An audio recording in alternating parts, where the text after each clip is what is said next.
RRI Digital dengan tampilan baru, berbagai konten kolaborasi dari berbagai program nasional, termasuk siaran visual langsung, siaran radio langsung, daftar putar musik, podcast, berita video, dan berbagai fitur interaksi pengguna dalam permainan. Berbagai konten menarik seperti suka, komentar, dan berbagi, serta obrolan langsung dengan penyiar dan pengguna. Pesan langsung dan fasilitas obrolan pribadi antara pengguna aplikasi juga tersedia.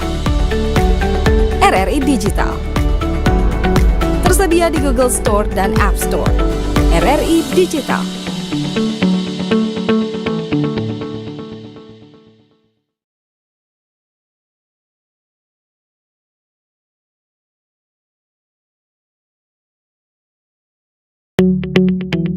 RRI Digital dengan tampilan baru, berbagai konten kolaborasi dari berbagai program nasional, termasuk siaran visual langsung, siaran radio langsung, daftar putar musik, podcast, berita video, dan berbagai fitur interaksi pengguna dalam permainan.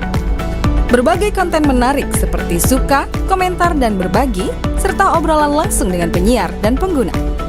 Pesan langsung dan fasilitas obrolan pribadi antara pengguna aplikasi juga tersedia.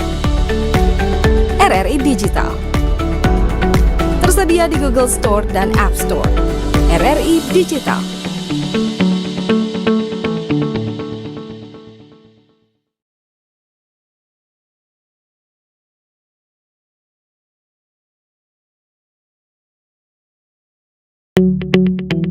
RRI Digital dengan tampilan baru, berbagai konten kolaborasi dari berbagai program nasional, termasuk siaran visual langsung, siaran radio langsung, daftar putar musik, podcast, berita video, dan berbagai fitur interaksi pengguna dalam permainan.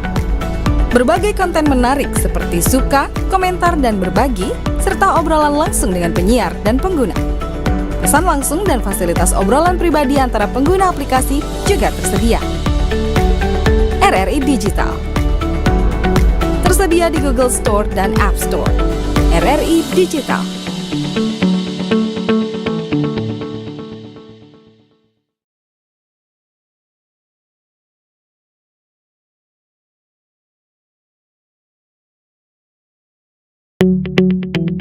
RRI Digital dengan tampilan baru, berbagai konten kolaborasi dari berbagai program nasional, termasuk siaran visual langsung, siaran radio langsung, daftar putar musik, podcast, berita video, dan berbagai fitur interaksi pengguna dalam permainan. Berbagai konten menarik seperti suka, komentar, dan berbagi, serta obrolan langsung dengan penyiar dan pengguna. Pesan langsung dan fasilitas obrolan pribadi antara pengguna aplikasi juga tersedia. RRI Digital tersedia di Google Store dan App Store. RRI Digital.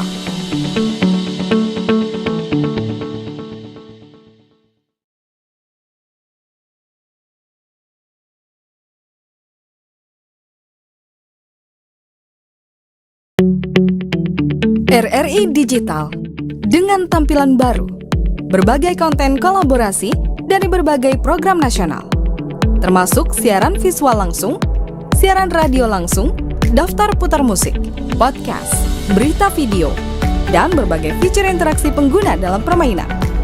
Berbagai konten menarik seperti suka, komentar, dan berbagi, serta obrolan langsung dengan penyiar dan pengguna. Pesan langsung dan fasilitas obrolan pribadi antara pengguna aplikasi juga tersedia.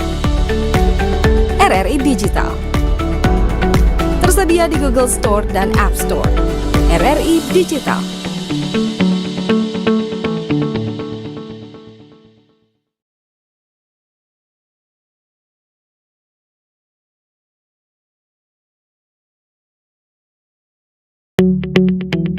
RRI Digital dengan tampilan baru, berbagai konten kolaborasi dari berbagai program nasional, termasuk siaran visual langsung, siaran radio langsung, daftar putar musik, podcast, berita video, dan berbagai fitur interaksi pengguna dalam permainan. Berbagai konten menarik seperti suka, komentar, dan berbagi, serta obrolan langsung dengan penyiar dan pengguna. Pesan langsung dan fasilitas obrolan pribadi antara pengguna aplikasi juga tersedia. RRI Digital. Tersedia di Google Store dan App Store. RRI Digital.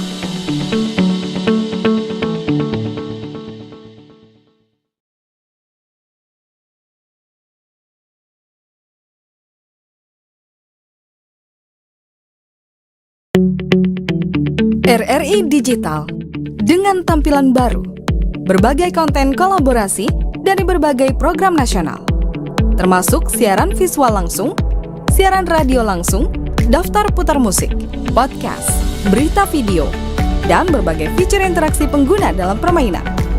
Berbagai konten menarik seperti suka, komentar, dan berbagi, serta obrolan langsung dengan penyiar dan pengguna. Pesan langsung dan fasilitas obrolan pribadi antara pengguna aplikasi juga tersedia. RRI Digital. Tersedia di Google Store dan App Store. RRI Digital.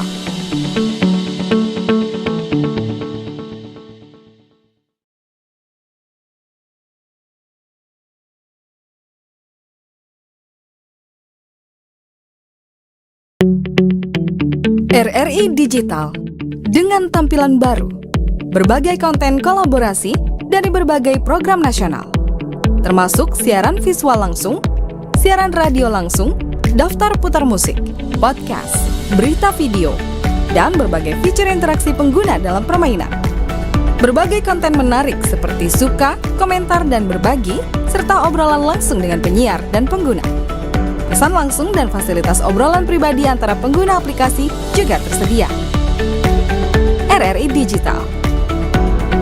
Tersedia di Google Store dan App Store. RRI Digital.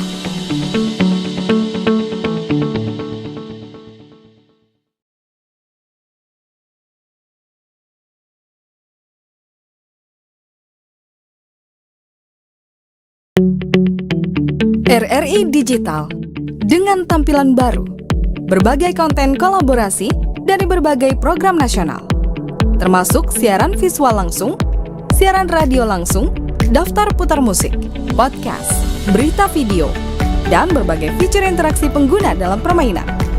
Berbagai konten menarik seperti suka, komentar, dan berbagi, serta obrolan langsung dengan penyiar dan pengguna. Pesan langsung dan fasilitas obrolan pribadi antara pengguna aplikasi juga tersedia. RRI Digital. Tersedia di Google Store dan App Store. RRI Digital.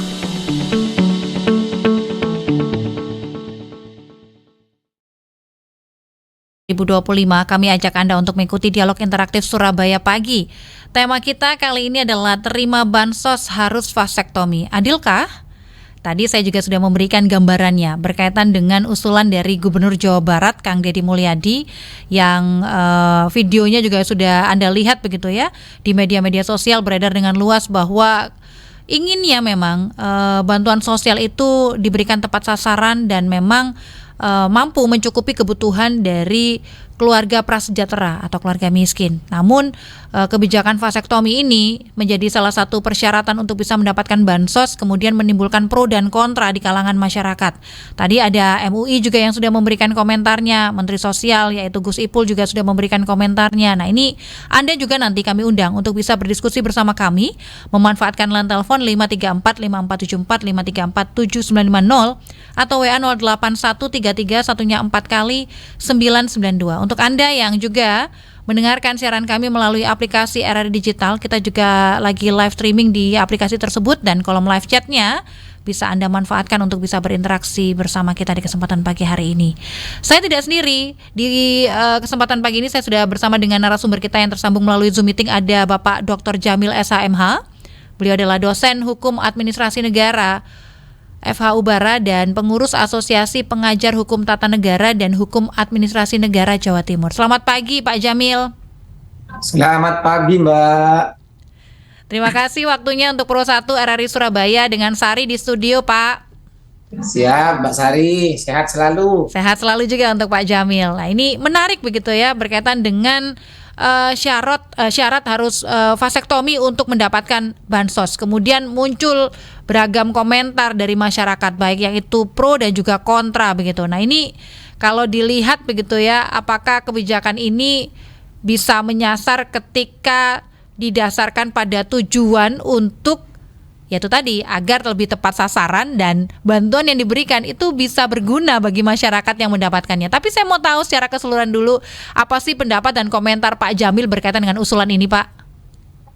Baik, Mbak Sari. Jadi begini, dalam hukum administrasi negara itu, tindakan-tindakan pemerintah itu ada ukurannya, ya.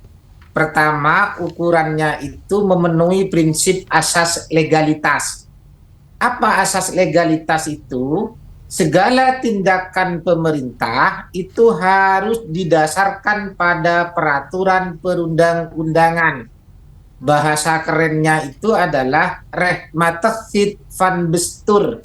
Gitu bahasa Maduranya, Mbak. Ya. Baik. Nah, terkait dengan kebijakan ini, saya yakin ini masih belum ada cantolan hukumnya. Jadi Jawa Barat ketika nanti mau mengaplikasikan atau menerapkan kebijakan ini harus mengatur dulu, harus membuat produk hukum dulu. Apa produk hukumnya? Menurut saya bentuknya harus dalam bentuk perda. Kenapa harus dalam bentuk perda? Pertama, dia adalah kebijakan yang berhubungan dengan hak rakyat. Ya. Sehingga DPRD harus dilibatkan kalau berhubungan dengan hak rakyat. Bukan hanya soal teknis pelaksanaan kewenangan kepala daerah. Ya. Jadi harus dalam bentuk perda. Yang kedua, kenapa harus dalam bentuk perda? Nggak ada cantolan hukum di atasnya. Pusat juga nggak melaksanakan itu, undang-undang tidak mengamanatkan, peraturan pemerintah tidak mengamanatkan, peraturan menteri juga tidak mengamanatkan. Dia hanya bersandar pada kewenangan otonom yang ada dalam kualifikasi kewenangan konkuren. Sehingga menurut saya memang harus ada cantolan hukum dalam bentuk perda terlebih dahulu. Itu yang pertama. Yang kedua, tidak cukup hanya dengan prinsip asas legalitas saja, tetapi sah dan tidaknya, benar dan tidaknya tindakan pemerintah itu juga harus didasarkan pada 4 hal yang lain. Apa saja itu? Pertama adalah wewenang. Kayak pelan-pelan saja ya. Yang kedua prosedur. Yang ketiga substansi. Dan yang keempat AUPB, asas-asas umum pemerintahan yang baik. Bahasa Maduranya adalah Algemene Beginsel van Bekerlich Bestur. Nah, kira-kira begitulah. Ya. Baik. Nah, apakah saya rinci lagi ya? Pertama, wewenang. Wewenang itu tidak hanya diukur bahwa kepala daerah itu memiliki kewenangan untuk mengeluarkan kebijakan itu. Tetapi penggunaan kewenangan itu harus dipastikan tidak disalahgunakan. Apa saja kategori penyalahgunaan wewenang atau détournement de pouvoir? Itu ada 3. Pertama adalah tidak melampaui batas. Penggunaan wewenang itu tidak melampaui batas. Yang kedua adalah tidak mencampur aduk kewenangan. Dan yang ketiga, tidak melakukan perbuatan sewenang-wenang, willekeur. Dalam kategori tidak melampaui batas ini, salah satunya adalah tidak melanggar peraturan perundang-undangan. Selain tidak melampaui batas waktu, tidak melampaui batas tempat, teritori umpama. Dia juga harus dipastikan tidak ada pelanggaran terhadap peraturan perundang-undangan. Saya yakin kebijakan ini bermasalah secara undang-undang hak asasi manusia karena setiap orang itu berhak untuk memiliki keturunan, kan begitu? Nah, kira-kira begitu dulu. Kalau ada pertanyaan lagi, silakan. Nanti kalau ini saya perinci lagi. Menarik memang apa yang sudah disampaikan di awal sebagai pembuka, karena tentu ketika usulan dari KDM ini mencuat begitu ya, kemudian muncul beragam komentar dari masyarakat, ada statement dari MUI bahwa ini haram begitu, kemudian ada juga pelanggaran hak asasi manusia. Nah tadi kalau Pak Jamil bilang belum ada cantolan hukumnya, artinya memang belum ada aturan. Apakah ini yang kemudian nantinya akan membuat usulan tersebut terkendala? Ketika memang harus diberlakukan, kembali lagi KDM harus berjuang untuk bisa mewujudkan perda. Bagaimana Pak Jamil? Ya iya, memang pertama ya KDM itu harus bikin cantolan hukumnya dulu. Oke. Dan cantolan hukumnya bentuknya harus perda menurut saya, Oke. nggak bisa perkada. Karena ini berkaitan dengan hak rakyat, DPR harus dilibatkan. Ya. Kalau pelibatan dalam pengeluaran produk hukum di daerah terhadap DPRD, ya bentuknya perda, bukan perkada, gitu loh. Ya. Kira-kira begitu. Tapi kalau misalnya kita merujuk pada hak asasi manusia, tadi dikatakan oleh Pak Jamil bahwa semua orang boleh loh memiliki keturunan, lepas dari mereka adalah keluarga prasejahtera atau keluarga miskin dengan keterbatasan ekonomi. Mereka menganggap misalnya nih dalam sebuah keluarga bahwa anak banyak rezeki. Nah ini yang kemudian akan menghambat juga begitu ya, ketika vasektomi menjadi salah satu persyaratan untuk mendapatkan bansos. Baik, saya bacakan Mbak ya, pasal 28B Undang-Undang Dasar 45. Redaksinya begini, setiap orang berhak membentuk keluarga dan melanjutkan keturunan melalui perkawinan yang sah. Bukan jelas ini sudah. Kalau kemudian hanya gara-gara, saya lalat, tidak menggunakan kata hanyalah.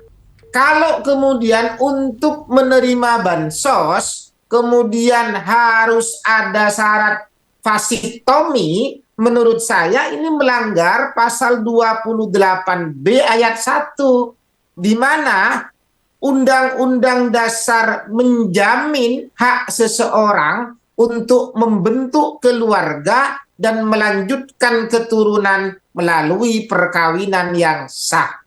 Nah, kalau kemudian diukur dari kewenangan tadi, kewenangan itu kan tidak boleh melanggar peraturan perundang-undangan. Kalau penggunaan wewenang itu dilakukan dengan cara melanggar peraturan perundang-undangan, maka itu termasuk penyalahgunaan wewenang. Kebijakan itu cacat secara wewenang. Kira-kira begitu. Artinya memang untuk mewujudkan vasektomi sebagai salah satu persyaratan untuk mendapatkan bansos, katakanlah di wilayah Jawa Barat, karena gubernurnya begitu ya yang mengusulkan ini akan menemui kendala yang cukup berat begitu Pak Jamil? Saya pikir ya secara politik saya pikir juga akan berat, karena dia harus kemudian berkompromi atau bermusyawarah dengan DPRD. Saya nggak yakin semua DPRD itu akan memuluskan idenya Pak KDM ini gitu loh. Jadi memang apa yang disampaikan pendapat-pendapat dari MUI, kemudian Mensos dan lain sebagainya, atau masyarakat yang menganggap bahwa ini adalah upaya pemaksaan begitu Pak Jamil, sehingga akan ada jalan berliku yang dihadapi oleh KDM untuk bisa mewujudkan persyaratan ini untuk bisa mendapatkan bansos. Baik, saya tadi kan ngomong ada 4 ukuran keabsahan dari kebijakan itu. Pertama, wewenang, prosedur, substansi, AUPB. Nah, saya masuk ke substansi. Apa saja kewenangan yang melanggar substansi itu? Salah satunya adalah apabila dalam kebijakan itu ada unsur pemaksaan.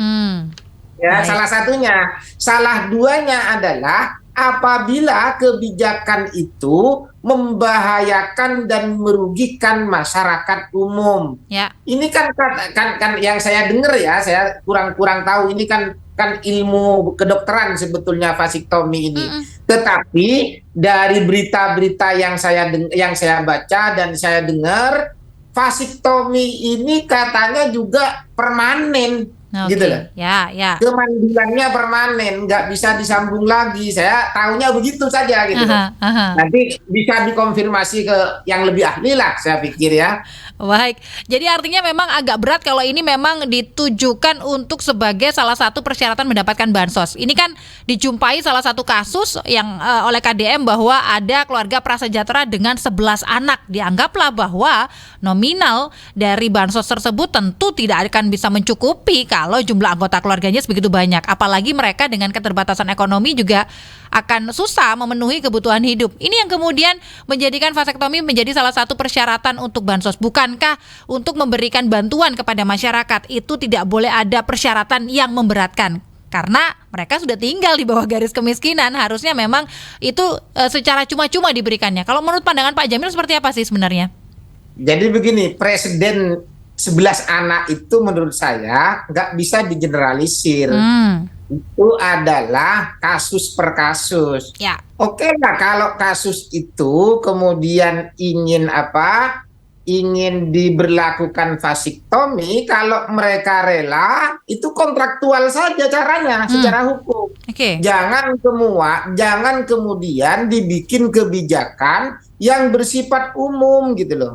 Kontraktual saja dengan mereka kasus per kasus. Mereka rela, umpama boleh, monggo kalau memang ada kontrak semacam ada kerelaan dari pihak-pihak yang memang menginginkan vasektomi itu. Tetapi kalau ini dibikin sebuah kebijakan yang bersifat umum, menurut saya banyak pelanggaran-pelanggaran yang akan dilakukan, baik dari sisi penggunaan wewenang, substansi, bahkan bisa jadi prosedur. Oke. Prosedurnya kan masih belum dibentuk ini gitu. Berarti memang ada pelanggaran yang besar ketika nantinya ini bisa menjadi sebuah peraturan untuk mendapatkan bansos. Tadi dikatakan wewenang. Wah, ini jangan sampai kewenangan ini disalahgunakan begitu ya oleh pengambil kebijakan atau katakanlah pemimpin. Betul. Begitu ya. Kemudian juga masalah substansi dan juga prosedur. Nah, ini seperti di awal saya katakan tadi bahwa akan menemui jalan berliku. Tapi kalau kita ngomong soal bansos, ini juga luar biasa pelik ya Pak kalau di negara kita gitu ya. Data BPS yang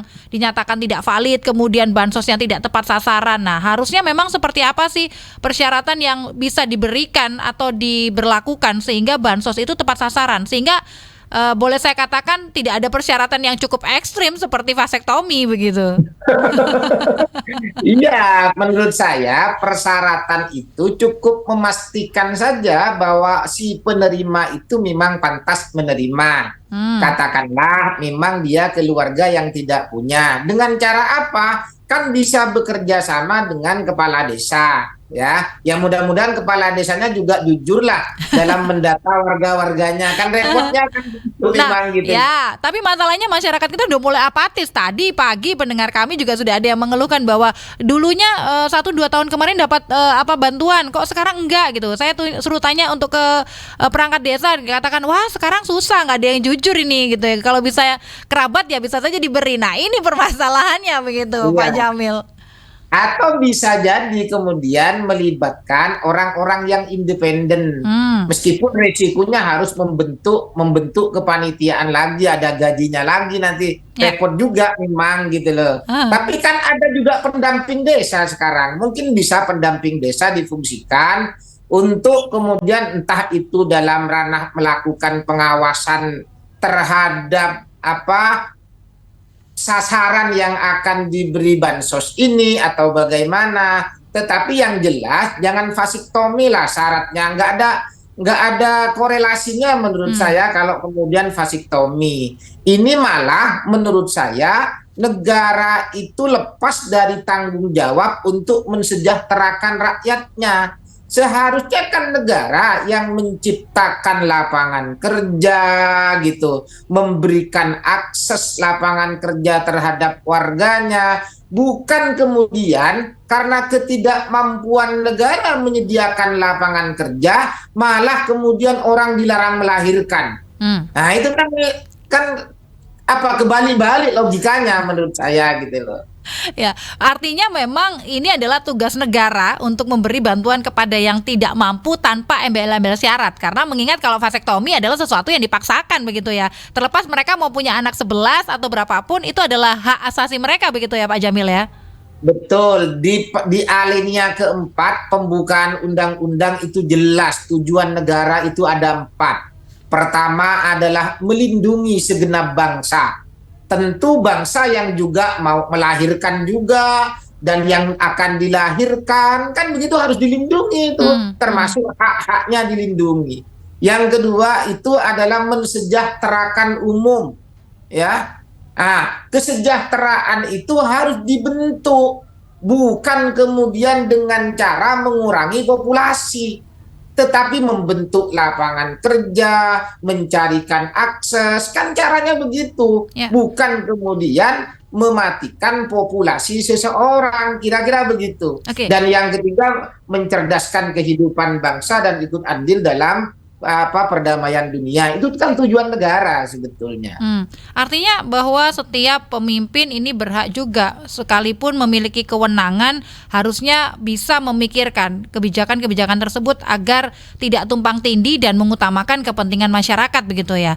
Nah ini betul, itu sangat betul itu. Tugas negara begitu tadi dikatakan oleh Pak Jamil bahwa dengan keberadaan kondisi ekonomi sekarang ya masyarakat juga bisa begitu ya seharusnya membantu pemerintah dengan program-program lain yang tanpa dipaksa. Nah, kalau kita merujuk pada sebuah kebijakan begitu ya Pak, atau katakanlah sebagai pengamat kebijakan publik dilihat dari perspektif administrasi, boleh nggak sih Pak sebenarnya hal-hal prinsip dikaitkan dengan sosial? Misalnya tadi ini kan KB itu kan prinsip setiap individu ya, mau KB atau enggak kan kembali ke orangnya. Nah, ini bisa nggak sih sebenarnya kalau dikaitkan dengan hal-hal prinsip Pak? Ya nggak bisa, itu termasuk penyalahgunaan kewenangan itu. Kenapa? Karena ada unsur pemaksaan pemberlakuan terhadap orang. Orang ketika kemudian ditawari bansos dan dia memang dalam keadaan tidak punya, umpama, kan tidak memiliki pilihan akhirnya. Kecuali kemudian mengikuti syarat yang sebetulnya dia tidak rela untuk syarat itu gitu loh.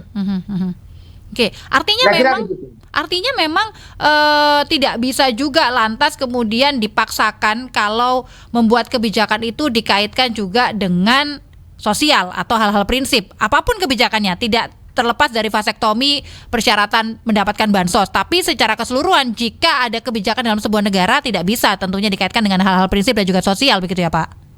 Iya betul. Pokoknya kalau ada unsur paksaan, itu kan melanggar substansi tadi. Jadi substansi itu tidak boleh penggunaan wewenang itu ada unsur paksaan atau membahayakan dan merugikan kepentingan umum. Sebetulnya banyak klasifikasi dari substansi itu, tetapi yang berkaitan dengan vasektomi ini saya pikir 2 itu, kira-kira begitu. Baik, saya juga undang Anda pendengar yang ingin berdiskusi bersama kami, boleh manfaatkan line telepon 5345474, 5347950 atau WA 08133 satunya 4 kali 992. Saya geser ini Pak Jamil, ada Ibu Ida yang sudah memberikan pesan singkatnya. Seharusnya pemberian bantuan sosial tidak lantas diberi persyaratan, karena kalau negara ingin hadir untuk masyarakatnya ya sudah diberikan saja, toh mereka adalah masyarakat miskin. Agar tepat sasaran artinya harus ada pengawasan yang tepat. Nah bagaimana nih kalau pengawasannya tadi dikatakan oleh Pak Jamil, nah ini kalau misalnya orangnya masih belum bisa dipercaya ya tentu masyarakat akan tetap apatis. Tapi Bu Ida bilang bahwa kalau namanya bantuan dikasih aja bantuan, nggak usah ada persyaratan lagi gitu. Gimana Pak Jamil? Iya, kalau dalam konsep agama itu kan memberi bantuan itu harus ikhlas, Mbak. Kalau negara masih ada embel-embel syarat berarti kan nggak ikhlas gitu. Nanti nggak berkah gitu bansosnya ini. Baik. Jadi artinya ini jadi MUI saya ini sekarang. Artinya pemberian bantuan apapun ya sebaiknya tanpa syarat karena menjadi kewajiban negara begitu ya. Betul. Kayak kata saya tadi, alinea keempat sudah jelas tujuan negara itu apa, dan untuk mewujudkan tujuan negara itu ya tugas dari negara itu sendiri melalui pemerintahnya gitu. Baik. Wah, agaknya masyarakat kita sudah mulai cerdas bahwa ya ini merupakan tanggung jawab negara, sudah seharusnya tidak membuat persyaratan, apalagi persyaratannya seperti ini, istilahnya mengebiri hak seseorang begitu ya. Oke, kita ke Ya. penelpon. Bagaimana? Bagaimana Pak Jamil? Ada komentar? Lah iya, kalau pokoknya begini, kalau kebijakan itu masih ada embel-embel yang lain, pasti ada masalah. Hmm. Ya, contoh bansos itu diberikan untuk meraup suara pemilih dalam pemilu umpama. Ini kan jadi masalah sampai sekarang, jadi perbincangan orang yang kemudian terus menggelinding ini secara politik. Gitu loh. Ya. Nah, sekarang bansos masih ada syarat vasiktomi. Karena nggak ikhlas itu, akhirnya nggak berkah negara ini. Gitu. Baik, saya geser ke penelpon ya. Ada pendengar yang ikut nimbrung juga sama kita pagi ini. Selamat pagi. Selamat pagi, Assalamualaikum. Waalaikumsalam warahmatullahi wabarakatuh. Pak Hasan, monggo. Iya. Ini selamat pagi Mbak Sari, Pak Jamil. Selamat pagi juga Bapak. Ya, Ini gini Mbak Sari, kalau menurut saya memberikan bansos itu harus ada embel-embelnya vasektomi itu kurang pas. Itu sangat tidak benar bagi saya. Soalnya orang vasektomi itu kasar, orang ngomong KB, itu orang KB itu harus sukarela, jangan dipaksakan. Ya. Masa negara mau kembali ketika saya SD dulu Mbak, tahun 80-an, orang perempuan tuh diuber-uber suruh KB itu Mbak. Keluarga berencana itu ada duit yang apa itu 5 ripis tuh Mbak, gambar orang KB keluarga berencana itu kan 2 anak cukup itu. Perempuan itu dulu agak dipaksa suruh KB itu, masa sekarang harus kembali ke situ gitu. Itu yang pertama Mbak Sari. Yang kedua jadi misalnya satu keluarga itu ada 5 orang. 5 orang itu kalau untuk kebutuhan sehari itu duit 100.000 itu nggak cukup loh Mbak. Sekarang apa yang nggak beli Mbak? Api juga beli, air beli, ya, daun singkong pun beli. Jadi uang 100.000 itu sehari nggak jadi itu satu keluarga 5 orang itu. Belum kalau anak cucunya sekolah, untuk sangu, untuk biaya ini itu. Jadi bantuan yang akan diberikan oleh Gubernur Jawa Barat itu berapa per bulannya, kok harus mengikuti persyaratan vasektomi itu. Gitu. Kalau bantuan sebulannya ada 6 atau 5 juta itu ya mungkin tuh banyak yang mau. Tapi kalau bantuannya 300.000 itu cuma makan 3 hari loh Mbak. Ya. Yang 27 hari itu harus kemana kan, cari sendiri gitu loh. Ya, baik. Itu Mbak Sari dari saya, mohon maaf. Siap, terima kasih. Yuk, Assalamualaikum. Waalaikumsalam warahmatullahi wabarakatuh. Pak Hasan, nah ini menilai bahwa waduh, kalau ngomongin soal uang 5 ripis saya belum lahir loh itu Pak.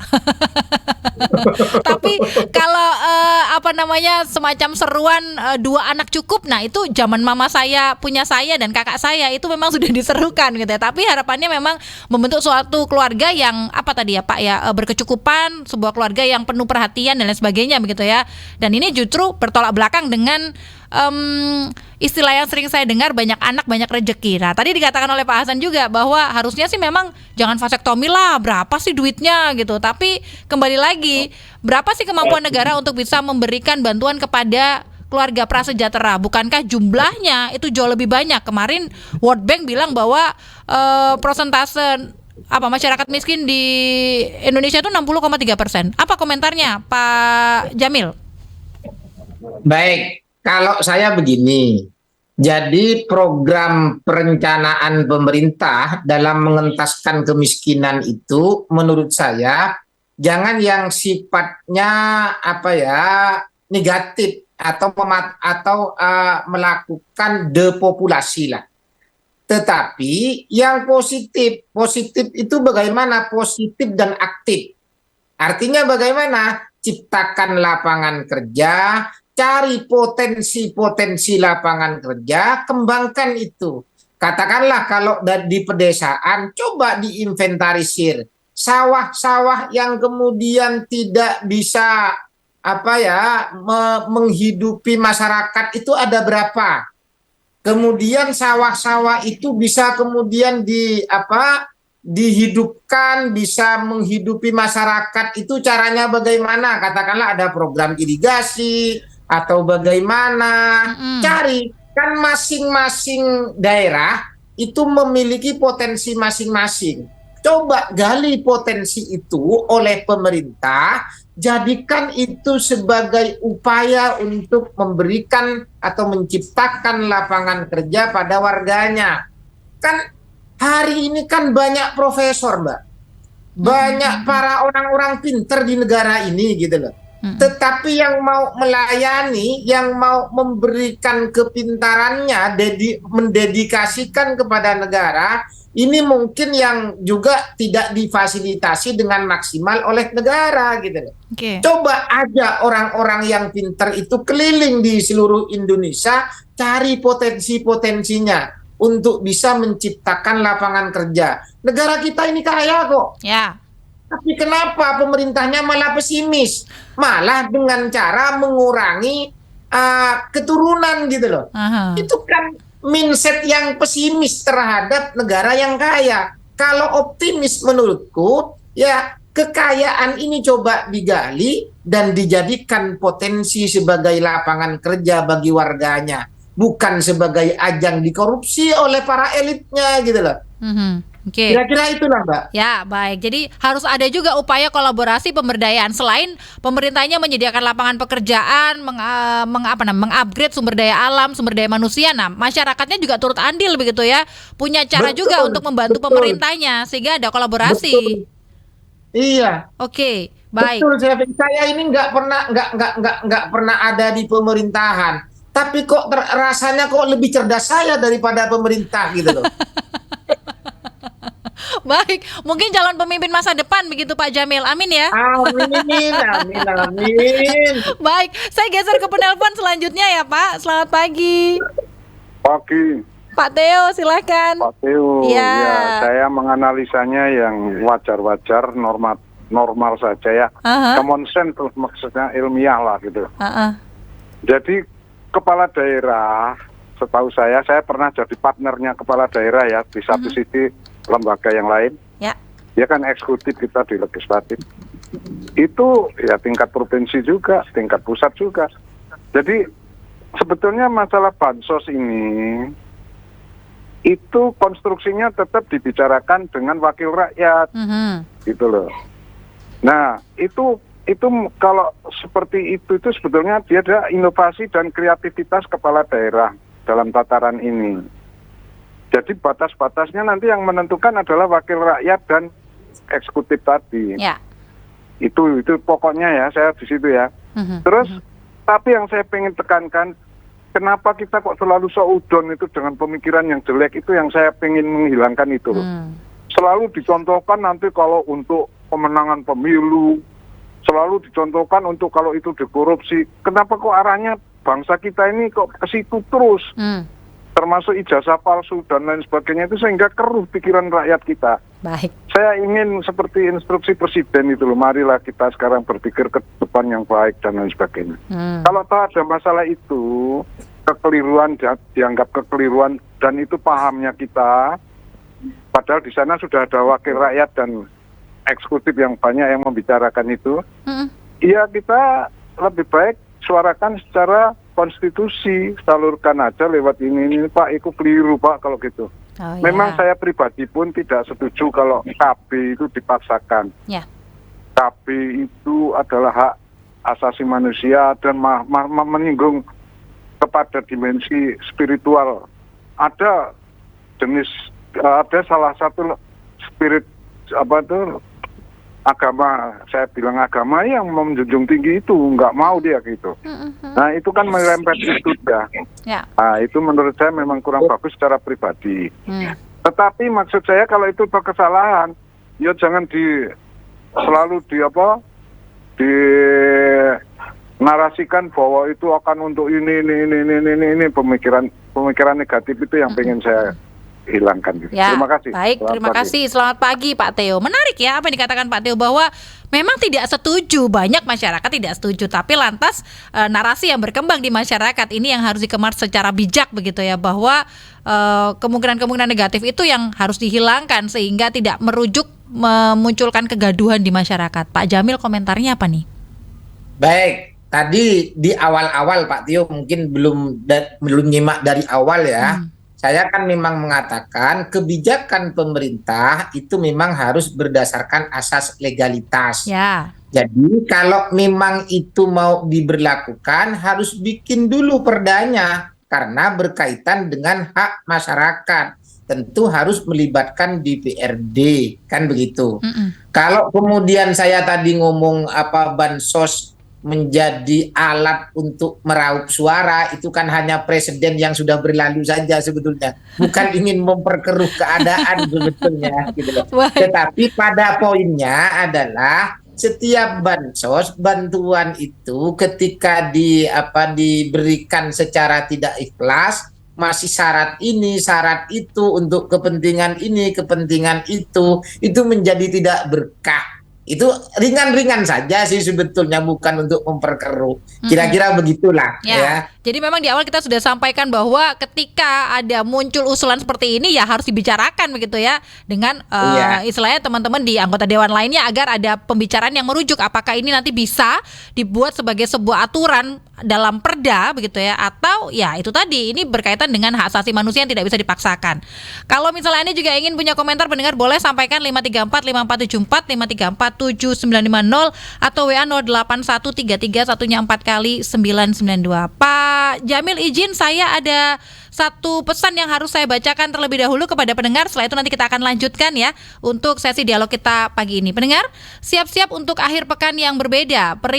Pemerintah Kabupaten Gresik mempersembahkan pembukaan dan demo bonsai.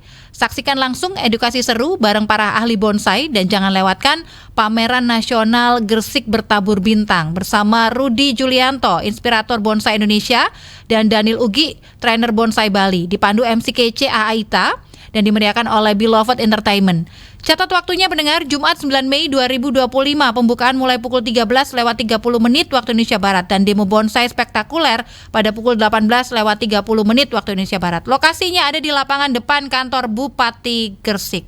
Gratis untuk umum, jangan sampai ketinggalan, bawa keluarga, ajak teman dan nikmati pesona bonsai Nusantara. Kanal informasi dan inspirasi Terus Satu. Masih membahas berkaitan dengan tema utama kita di pagi hari ini, terima bansos harus vasektomi. Adilkah? Bersama dengan Dr. Jamil SHMH, beliau adalah dosen hukum administrasi negara FH Ubara dan pengurus Asosiasi Pengajar Hukum Tata Negara dan Hukum Administrasi Negara Jawa Timur. Nah ini kalau dikaitkan dengan nominal, berapa sih nominalnya sampai saya harus vasektomi begitu ya Pak Jamil? Kalau besarannya memang mencukupi 5-6 juta dikatakan Pak Teo tadi, wah agaknya semua masyarakat berbondong-bondong begitu ya.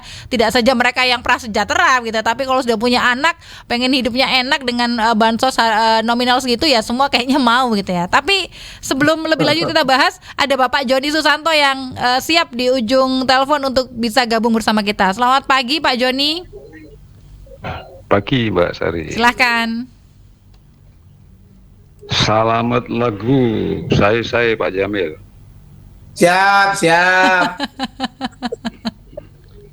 Baik. Pak Jamil. Nggih, Pak. Saya secara pribadi ya, semua kebijakan saudara KDM ini saya tidak pernah respect ya. Karena begini, cenderung menimbulkan disintegrasi bangsa, terutama khususnya Jawa Barat, juga nasional, dan lebih cenderung ke sifat-sifat yang permisif. Saya setuju Pak Jamil, jadi kurang ini ya, kurang akuntabel banget kebijakan-kebijakan tersebut. Nah saya mau nanya ke Pak Jamil, menurut mindset Pak Jamil, kan suatu kebijakan itu harus ada konsensus ya dengan pihak-pihak terkait. Setelah memang cukup akuntabel kebijakan itu, baru ditetapkan suatu kebijakan yang harus dilaksanakan secara nasional, kan begitu Pak Jamil. Nah, kenapa kok terus-menerus nih beliaunya ini membuat kebijakan-kebijakan yang sangat kontroversial dan betul-betul tidak akuntabel. Sekarang apakah beliau sendiri mau dikebirin itu ya? Baik. Iya, matur nuwun Pak Jamil. Terima kasih. Selamat pagi Pak Joni. Nah, ini pendapat-pendapat dari masyarakat. Saya nggak tahu nih yang ngobrol sama kita ini adalah banyak bapak-bapaknya begitu ya, menyampaikan unek-unek begitu ya. Tapi terlepas dari semua itu begitu Pak Jamil, karena itu tadi ya, ini istilahnya bertentangan dengan hak asasi manusia dan terkesan dipaksakan, sehingga banyak nih dari ketiga narasumber kita, ketiga pendengar kita maksud saya, itu menyatakan ketidaksetujuannya. Apa komentarnya dari apa yang disampaikan Pak Joni? Baik, Pak Joni sehat selalu ya. Jadi begini, sebetulnya masih belum kebijakan. Soal vaksiktomi ini belum menjadi kebijakan. Masih tapi usulan wacana, gitu ya? Ya, wacana yang ingin dijadikan kebijakan resmi, kira-kira begitu. Ya memang karena ini berkaitan dengan hak masyarakat, tentu DPRD sebagai wakil rakyat harus dilibatkan. Ya. Kalau dalam produk kebijakan daerah melibatkan DPRD, maka bentuk hukumnya namanya perda. Kira-kira begitu. Saya begini, saya ingin menyitir lagi Mbak, pasal 29 ya, tentang agama itu. Negara menjamin kemerdekaan tiap-tiap penduduk untuk memeluk agamanya masing-masing dan untuk beribadah menurut agamanya dan kepercayaannya itu. Nah, MUI kan sudah mengharamkan nih vasiktomi itu. Betul. Nah, di Indonesia kan apalagi Jawa Barat itu kan Islamnya kan kental banget itu. Jawa Barat itu luar biasa itu muslimnya itu ya.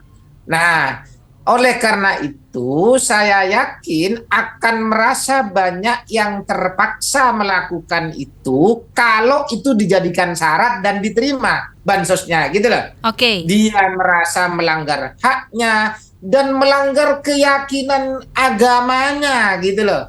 Karena MUI sendiri sudah mengharamkan dan pasti masuk pada mindset semua umat Islam di situ. Meskipun ada mungkin yang umat-umat Islam yang berbeda pandangan ya, tapi saya yakin fatwa dari MUI itu banyak diterima oleh mayoritas orang Muslim di Indonesia atau di Jawa Barat khususnya gitu loh. Sehingga kalau menerima kebijakan itu vasiktomi itu, mereka pasti akan banyak yang dikorbankan, mengorbankan keyakinan keagamaannya secara fikih ya, kemudian mengorbankan haknya untuk memiliki keturunan. Kira-kira begitulah. Ya.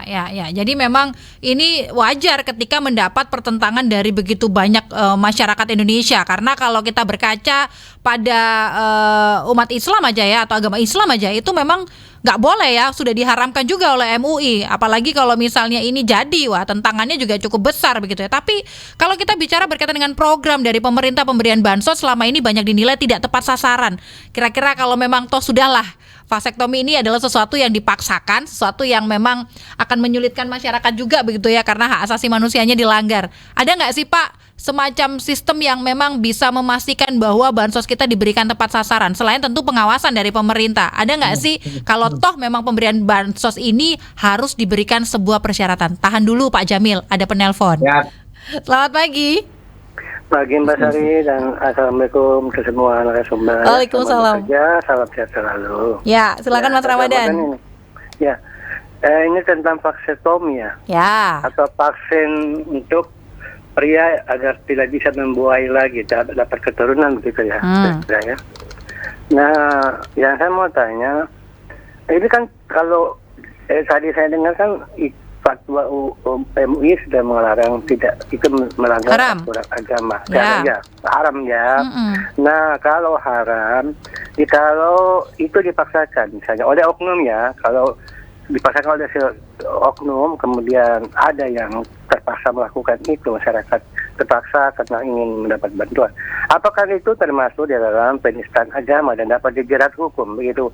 Kemudian karena sesuatu kebijakan jikalau tidak ada asas kebijaksanaan, nggak ada, sepanjang tidak ada asas kebijaksanaan dari siapapun, tidak bijaksana, asas keadilan tidak ada, maka itu akan tinggal tunggu waktu, saya kira, ya. Suatu saat akan ada demo atau pemberontakan lah, karena tidak ada keadilan di situ. Begitu. Jadi pertanyaan saya cuma itu, apa termasuk penistaan agama? Apa undang-undang itu seperti apa nanti dilihat kembali kan. Kalau firman Allah sudah begitu ya begitu, nggak bisa diperdebat, namanya agama ya. Sudah firman nggak bisa diperdebatkan menurut saya. Agama lain pun begitu, kalau firmannya sudah ada kemudian diutak-atik kan menjadi mungkin semacam penistaan, kan tidak boleh mengutak-atik firman Tuhan begitu. Ya, baik. Ya, begitu. Terima kasih, selamat pagi. Terima kasih. Waalaikumsalam. Wah, luar biasa nih masyarakat kita kritis-kritis loh, sampai merujuknya kepada apakah ini bisa dikatakan sebuah penistaan agama karena bertentangan itu tadi. Luar biasa. Bagaimana, Pak Jamil? Baik, jadi begini, kalau penistaan agama itu berkaitan dengan tindakan-tindakan individual masyarakat, tidak berkaitan dengan kebijakan umum atau kebijakan publik yang dikeluarkan oleh pejabat, ya. Kalau kebijakan publik dalam hukum administrasi itu ada asasnya, Mbak. Nah, bahasa Maduranya begini, bukan rek matechit ya, presumption justai causa atau vermuden van rek matechit. Kira-kira begitu.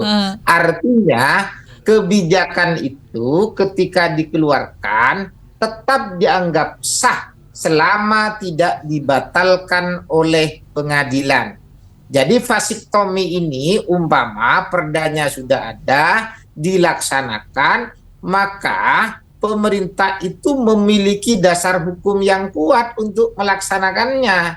Tidak bisa kemudian dihantam dengan penistaan agama. Tetapi perkataan saya yang di awal tadi, tidak cukup hanya asas legalitas. Perda, aturan, itu juga tidak cukup. Penggunaannya juga harus distandarkan pada 4 hal. Wewenang, prosedur, substansi, AUPB. Jadi meskipun ada perdanya, sudah ada aturan turunannya, kalau penggunaan wewenangnya cacat, bisa kemudian berpotensi dibatalkan. Prosedurnya cacat, substansinya cacat, ini juga bermasalah secara hukum administrasi. Kira-kira begitu. Oke, baik. Tadi sebelum ke Mas Ramadan, pendengar kita, saya juga sempat tanyakan, kalau toh memang ini adalah sebuah kebijakan yang tidak bisa digunakan untuk sebagai persyaratan pemberian bantuan sosial kepada masyarakat. Lantas, adakah Pak ketika skema pemberian bantuan sosial itu dipastikan tepat sasaran, tentunya selain pengawasan yang ketat dari pemerintah? Kira-kira kalau toh memang harus diberikan persyaratan begitu ya, demi tujuan bahwa ini diberikan tepat sasaran dan berguna bagi masyarakat membutuhkan, apa kira-kira persyaratan yang pas kira untuk bisa diberlakukan? Standar mengukur kemiskinan seseorang itu kan pastinya sudah ada datanya ya, baik di kelurahan, BPS mungkin ya. Saya nggak tahu, mungkin di dinas sosial juga ada lah data-datanya itu. Tetapi tentu kalau ingin betul-betul tepat sasaran, jangan hanya kemudian mengandalkan data administratif saja. Coba turun ke lapangan, coba lihat rumahnya bagus enggak, punya mobil enggak. Survei ya Pak ya? Ya iyalah, anaknya berapa, penghasilannya berapa, kerjaannya apa, kan begitu. Ya. Nah, dari berbagai variabel-variabel itu bisa kemudian disimpulkan untuk menjadi standar umum tepat sasaran pemberian bansos. Saya pikir gitu. Oke, baik. Jadi memang harus ada upaya untuk duduk bersama memikirkan sehingga pemberian bantuan sosial itu tidak sia-sia begitu ya. Karena selama ini kalau di lapangan banyak yang seharusnya tidak menerima tapi justru malah menerima. Kalau kita bicara tentang kejujuran, wah banyak juga loh masyarakat yang tidak jujur begitu ya, karena menerima uang dengan cuma-cuma ya, siapa yang nggak mau begitu ya Pak Jamil ya. Tapi harus ada upaya yang ekstra dari pemerintah. Itu tadi, kalau memberikan bantuan ya selayaknya lah bantuan ini diberikan dengan pengawasan dan juga survei di lapangan apakah benar-benar itu diberikan kepada masyarakat yang membutuhkan. Nah, menarik lagi, bagaimana sih seharusnya pemerintah itu merumuskan kebijakan yang katakanlah seimbang begitu Pak antara program keluarga berencana dan juga hak sosial masyarakat. Mengingat penduduk kita ini sangat banyak begitu ya. Berbanding terbalik tentunya dengan negara-negara lain yang Jepang jumlah populasinya menurun drastis. Di Indonesia ini agaknya masih tidak terpengaruh untuk hal-hal yang seperti itu. Nah, ini seperti apa Pak? Adakah kebijakan yang dibuat pemerintah itu lebih seimbang dan bisa dikaitkan juga dengan program keluarga berencana dan hak sosial masyarakat? Ya, menurut saya sosialisasi dan edukasi terhadap masyarakat itu juga lebih bagus lah, tidak ada unsur paksaan. Saya yakin masing-masing orang sekarang sudah sadar ekonomi itu hari ini di Indonesia sangat lemah, kan begitu. Mereka juga akan memanajemen sendirilah untuk kebutuhan, kira-kira saya ini pasnya punya anak berapa gitu. Tanpa sosialisasi saja saya yakin juga sudah banyak kok. Yang punya anak banyak itu bebannya besar. Masih harus menyekolahkan, menghidupi, belum lagi berisiknya nanti kalau kemudian ngumpul di rumah dengan rumah yang sempit, anaknya 5, rumahnya sempit, tukaran terus, kan juga sumpek gitu loh ya. Oleh karena itu mereka pasti punya manajemen keluarga masing-masing lah saya pikir, tapi tetap menurut saya edukasi, sosialisasi dari masyarakat, dari lembaga pendidikan, gandeng para ulama, saya pikir itu akan lebih familiar lah, lebih bagus dan lebih populis terhadap masyarakat daripada memaksakan vasektomi yang kemudian mengakibatkan orang bisa kemudian mandul seumur hidup, meskipun ada juga yang mengatakan katanya bisa dikembalikan ya. Saya nggak tahu lah, itu nanti analisis para ahli kedokteran. Tetapi saya pikir ayo cari metode-metode yang lebih populis, yang tidak memaksakan kepada masyarakat, kira-kira begitulah. Oke, baik. Jadi ini memang harus difikirkan begitu ya bersama, bagaimana sih ketika sebuah kebijakan itu diberlakukan. Nah, tapi kalau tadi juga menyampaikan apa yang dikatakan Pak Teo bahwa kita punya peran penting juga untuk bisa mengembangkan narasi-narasi baik, tidak melulu hanya soal kegaduhan di masyarakat. Ini yang perlu kita sampaikan juga di kesempatan pagi hari ini untuk menetralisir keadaan.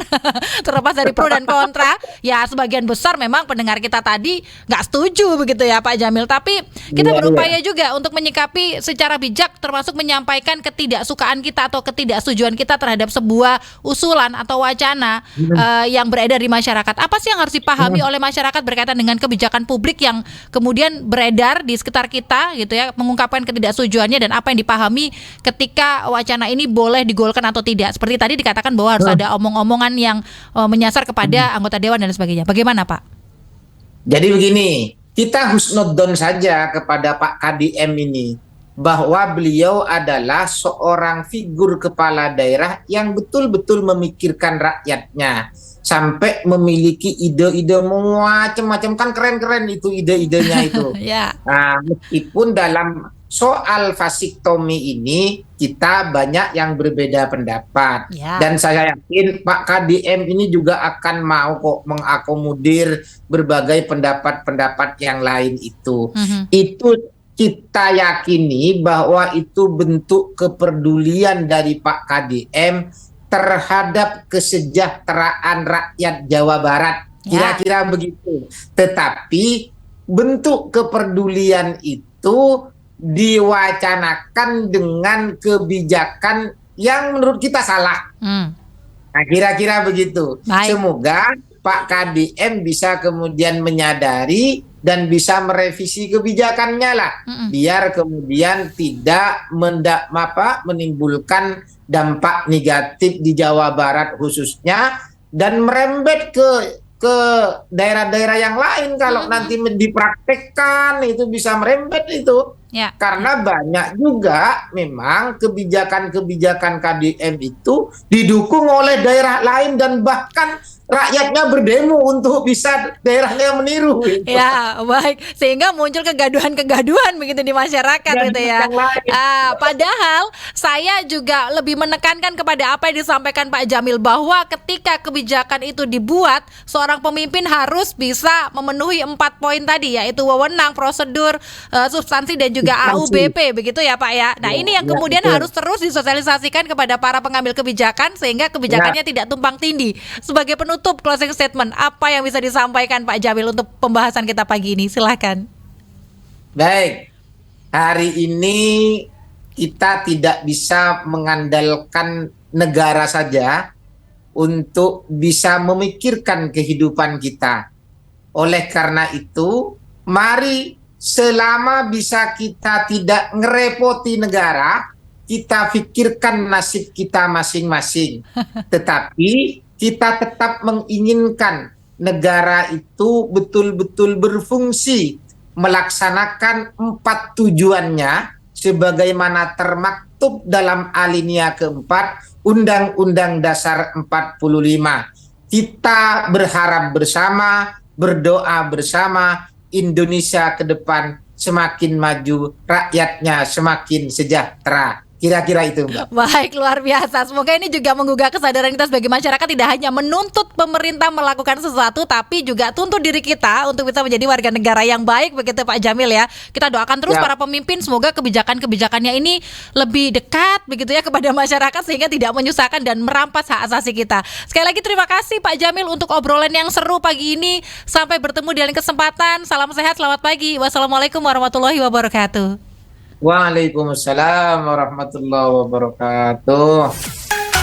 Kanal informasi dan inspirasi Terus 1. RRI Digital dengan tampilan baru, berbagai konten kolaborasi dari berbagai program nasional, termasuk siaran visual langsung, siaran radio langsung, daftar putar musik, podcast, berita video, dan berbagai fitur interaksi pengguna dalam permainan. Berbagai konten menarik seperti suka, komentar, dan berbagi, serta obrolan langsung dengan penyiar dan pengguna. Pesan langsung dan fasilitas obrolan pribadi antara pengguna aplikasi juga tersedia. RRI Digital tersedia di Google Store dan App Store. RRI Digital.